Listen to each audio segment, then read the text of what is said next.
Hey guys, over a year ago I introduced with a theory in which the story of Game of Thrones has already been written down and is this whole time being narrated by Samuel Tarly, and season 7 might have confirmed it. Basically, Game of Thrones would end with old Sam, who would be portrayed by George R. R. Martin, looking up from a book as he finally reads the whole story to Jon's child. Before I show you a strong hint from the second episode of season 7 that is going in favor to this theory, let me firstly briefly introduce you with the whole thing about Sam being the narrator of Game of Thrones. Basically, I came up to this while reading John Bradley's interviews, an actor that portrays Samuel Tarly. Long story short, Bradley came up with a theory based on the object in Game of Thrones opening credits that is identical to the, as he said, gyroscope that is hanging inside the Citadel. John Bradley theorized and might have even figured out the Game of Thrones ending. Bradley said, "I think it could mean any number of things. One theory is that we're seeing now and how we're experiencing Game of Thrones is Sam telling the story of Game of Thrones. If you take the logic of the story now, the story of Westeros, and the story of the battle for the Iron Throne, it would be a book in that library. The visual motif of that is you're about to be told a story. The sense of an idea of being told a story and people gaining that knowledge, the way Sam is absorbing knowledge in the library. Each episode of Game of Thrones has started the same way ever since the show began 7 years ago, with the same opening credits. While we have always been wondering what one particular object that looks like mechanical sun is, the origin of this, and one more object has finally been revealed in the season 6 finale.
Sam finally entered the library and there it is, chandelier-looking contraption that looks exactly like the astrolabe sun object from the opening credits that we've been watching for 7 years in all 67 episodes. Before I explain you what is the purpose of this chandelier-looking contraption, which name is actually astrolabe, let me first introduce you with its purpose in the opening credits. As it can be seen, the creators of title sequence decided to place the map on the inner surface of a sphere with an astrolabe sun object at the center. The camera would then visit different parts of the map, while illustrations on the astrolabe covered some of the backstory to the show. As we all know, the Game of Thrones title sequence introduces every episode and changes depending on the locations visited in that particular episode. The opening credits consist of a three-dimensional map of the world, with the continents of Westeros and Essos located on the inner surface of a sphere. At the center of a sphere is a light source, effectively a sun surrounded by an astrolabe-like arrangement of rotating rings. The sequence opens with a close-up of the sun and the astrolabe surrounding it, but the most interesting parts are relief details that are visible on the astrolabe in both Game of Thrones opening credits and in the world's greatest library, since those two are actually the same object. Relief details on that object is showing a volcano destroying a city while Dragon watches on and several people escaping in a boat, a reference to the Doom of Valyria and the Targaryens' escape from it. After a few moments, there's another close-up of the detail on the astrolabe, this time showing the Stark direwolf, Lannister lion, Baratheon stag engaging the Targaryen dragon in combat, a reference to Robert's Rebellion. The last close-up of the relief detail on the astrolabe, which is also the ending of the title sequence, is now showing the animals representing the various noble houses of Westeros bowing to the victorious Baratheon stag. The Game of Thrones logo then appears over the astrolabe, with the heads of a dragon, wolf, lion, and stag emerging from the inside of the logo. Long story short, the astrolabe and the changing map of Westeros that we see before every single episode in this theory will represent the unfolding of a story being told by Sam himself. Now, for all of you that are still wondering why is that thing from the opening credits by the name of astrolabe also in the library located in Old Town, it's actually pretty simple, so let me explain it to you in a few sentences. Just as it looks like at first glance, one of its functions is to reflect sunlight from the window high above or around the room over mirrors, because the maesters who use and maintain the library would never risk having candles anywhere near the books.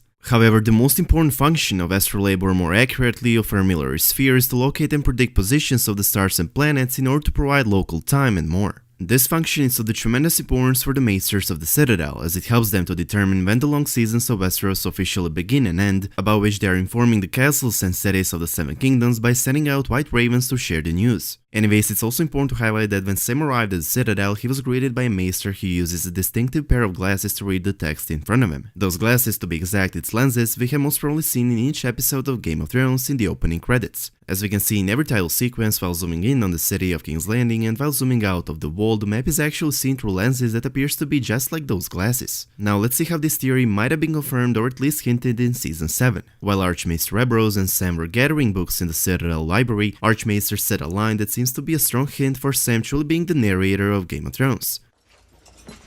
Might be useful.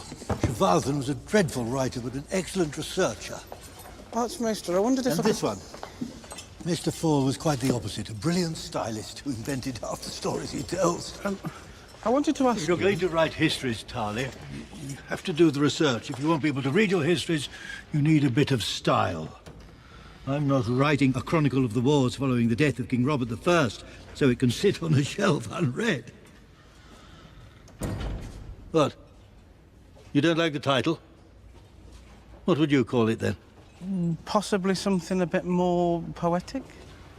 We're not poets, Tarly. Epic fantasy novels, A Song of Ice and Fire, which was later adapted into the HBO show Game of Thrones, most certainly does sound more poetic. This marks the biggest hint that Game of Thrones show might actually end with old Sam looking up from a book as he finally reads the whole story. Angus Wold, title designer of Game of Thrones opening credits, explained why is it specifically an astrolabe with moving parts and gave us one more clue that is supporting its theory. He explained, imagine it's in medieval tower and monks are watching over it, and it's a living map and it's shaped like a bowl that's 30 meters in diameter and these guys watch over it. They are caretakers of this map. This explanation raises a few questions such as, does this mean that the map in the credits could actually be a physical map kept in the library inside the Citadel and is caretaken by the Maesters by Samwell himself? Well, maybe. As I already said, by this theory, Game of Thrones show would actually end with old Sam looking up from a book as he finally reads his tale. This would mean that all events that we've seen and all events that we are about to see had already taken place and are actually written in Sam's book that he is reading to someone. If Game of Thrones would really end this way, if this theory would actually come true, don't you think that George R. R. Martin would fit perfectly as the old Sam who is looking up from a book as he finally reads the whole story to either Little Sam or Jon's child, or even to both of them? While this would be Martin's first appearance in Game of Thrones, it most certainly would not be the first time the showrunners decided to pay their respect towards George throughout the show, even though this would be the most important and the most noticed one. In fact, the showrunners already mentioned George R. R. Martin and his genius mind several times throughout the show. I'm sure there are a few among us that remember Mackenbird, the blue-eyed giant that is, according to some stories in Westeros, the reason why the sky is blue, as according to a legend, the entire known world is a tiny object floating in the eye of Mackenbird. What are you telling him now? Only what the little lord wants to hear. Get your supper, I want some time with him.